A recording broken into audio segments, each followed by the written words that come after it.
पत्र गीता भगवान का नंबर 44। कितने ही दिनों से कह रही थी कि तुमसे पत्र के द्वारा मुलाकात करूं, तुम्हारी भी खींच होगी। पिछले जन्म में थे इकरारी, आज आकर इकरार पूरा किया। पिछले जन्म में तुम्हारा भगवान से इकरार वायदा किया हुआ है कि दूसरे जन्म में मिलना। आखिर भगवान को ही ख्याल हुआ कि इसे आना तो मेरे पास ही है, सो खुद तुम्हें आदमी भेजकर बुलाया। आशिक वे कहलाते हैं जिन पर स्वयं गुरु आशिक हो, तो वही माशूक बदल कर आशिक हुआ। इश्क भेजा है एलची एम्बेसडर। विवेकानंद बहुत घूमा फिरा कि कोई मुझे भगवान दिखाए, पर किसी ने भी नहीं दिखाया। आखिर रामकृष्ण के पास आया।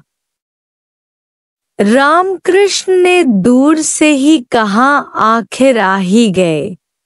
तुम मेरे पास ही आने वाले थे, फिर इतनी देर क्यों लगाई?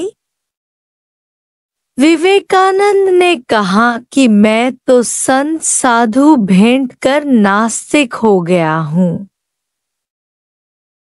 समझता हूँ भगवान है ही नहीं। तुम बताओ कि तुमने भगवान देखा है, मुझे दिखा सकते हो? रामकृष्ण ने कहा, हाँ मैंने देखा है, तुम्हें भी दिखा सकूंगा। जैसे तुम्हें सूर्य दिखाई देता है, ऐसे ही मुझे भगवान प्रत्यक्ष दिखाई देता है। विवेकानंद ने कहा, यह पहला ही मिला है जो छाती ठोंक कर कह रहा है कि मैं ही तुम्हें दिखाऊंगा। फिर रामकृष्ण के द्वारा सिर पर हाथ लगाने से विवेकानंद ने तीनों लोग देखे। विराट स्वरूप जो अर्जुन ने कृष्ण के मुख में देखा था। अब बताओ तुम्हें कौन मिला है? तुमने वह विराट स्वरूप देखा है या नहीं? तुम दादा को क्या समझते हो? पहले जब आए तो क्या समझा, अब कहाँ तक पहुंची हो? इतना ऊंचा जब कोई होगा तभी ऊंचे को जानेगा, नहीं तो अपने ही अहंकार में हम भगवान को भी रवाजी मनुष्य करके देखेंगे। आदम को खुदा मत कहो। आदम खुदा नहीं, लेकिन खुदा को भी आदम मत कहो। कृष्ण कहता है कि हे अर्जुन, ये मूढ़ लोग मुझ परमात्मा को नहीं जानते, क्योंकि मैं साधारण स्वरूप में आया हूँ और योग माया से घिरा हुआ हूँ। हे अर्जुन, वेद अभ्यास, हवन, दान पुण्य, कठोर यत्न करने से भी यह मेरा विश्वरूप दर्शन कोई नहीं कर सकता है जो तुमने किया है। यह दर्शन केवल अनन्य भक्ति, अभ्यास, अभेद और अव्यभिचारी भक्ति योग से हो सकता है। आखिर भी एक जगह अपना पूरा आत्मसमर्पण करना है, जैसे मेरी मैं बचे ही नहीं। मेरा एक भी ख्याल गुरु से जुदा न हो। साकार के सिवाय कोई भी निराकार में टिक नहीं सकता है। हर एक को अपना आप गंवाना है, या किसी का बन जा या किसी को अपना बना ले। हे अर्जुन, तुम मुझे झुके हो, अब सारी दुनिया तुम्हें झुकेगी, तुम्हें कहीं भी झुकने की जरूरत नहीं पड़ेगी। मेरा भक्त कभी भी नाश नहीं होता है। कृष्ण से पहले अर्जुन कई वेद शास्त्र, संत साधु भेंट चुका था।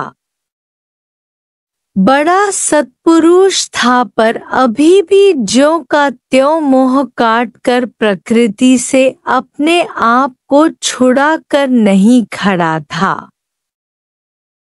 इसीलिए ही भगवान को ऐसे भक्तों के सामने प्रकट होकर उन्हें प्रकृति से ऊपर उठाकर खड़ा करने के लिए आना पड़ता है कि तू इस त्रिगुणी माया से ऊपर हो जा, तू आत्मा है त्रिगुणातीत।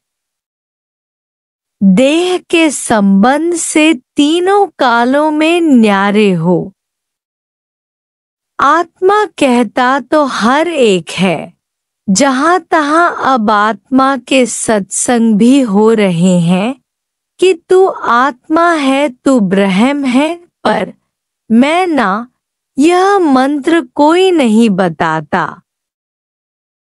देह को ही आत्मा समझ कर बैठे हैं। कितने भी होशियार वेदांती लोग मिलते हैं, वे भी कहते हैं कि मैं आत्मा हूँ, पर व्यवहार करते समय तो सभी ख्याल करेंगे न कि ये पति है, मेरा फर्ज है वह दुखी न हो, यह बेटा है इसे समझाना मेरा धर्म है, यह बेटी है इसका विवाह करवाना मेरा धर्म है। मतलब तो कितना भी ज्ञान सुनते हुए बोलते हुए भी व्यवहारिक बुद्धि अंदर पड़ी है कि दुनिया में तो चलना है, लोग क्या कहेंगे। अब आत्मा में व्यवहार, धर्म, फर्ज, वर्ण आश्रम है कहाँ। मैं यह देह ही नहीं हूँ, तो देह के संबंधी और देह के फर्ज धर्म मेरे से लागू कैसे हुए। शरीर से ऊपर चढ़ जा, परिवार से, समाज से, जगत से ऊपर चढ़ जा, सब नाम रूप से जब दृष्टि उठाएंगे तभी आत्मा पर नजर पड़ेगी। या तो पूर्ण भगवान ही खींच कर बाह से निकाले कि अब व्यवहार में कब तक फंसोगे। जीते जी जंजीर उतारो, मरने के बाद कौन जानता है। जो जहां खड़ा है वही अपने को राइट, सही समझता है, यही तो माया है। जबकि कोई अपने से ऊपर मिले और वहां भी फिर वह अहंकार गवाकर काश सुने। जिसके पास सुनने के कान हैं वही मंजिल पर पहुंच सकता है, नहीं तो वरना सभी मार्ग को मंजिल समझ बैठे हैं। अपने को बैठकर खुश कर रहे हैं, पर परीक्षा के समय ही उनका पता चल जाता है। जैसे खांसी और खुजली छिपने वाली नहीं, इसी प्रकार थोड़ी भी इच्छा, मोह या विकार छिपने वाले नहीं है। यहाँ चाहिए 16 आना सत्य, जहर की एक बूंद या चम्मच भर जहर मारने के लिए काफी है। थोड़ी इच्छा भी पुनर्जन्म का कारण बन जाती है। सूक्ष्म इच्छाओं की पूर्ण गुरु के सिवाय कोई भी पहचान नहीं दे सकता है। कृपा माना गिरो तो पाओ। मन को झुकाना न कि शरीर को मन मना भव। एक आदमी का धन चोरी हो गया। किसी संत के पास गया, उसने कहा अफसोस इस बात का है कि अभी तक तुम क्यों नहीं चोरी हुए हो। धन्य है वे गोपियां जिनका सब कुछ चोरी हो गया था।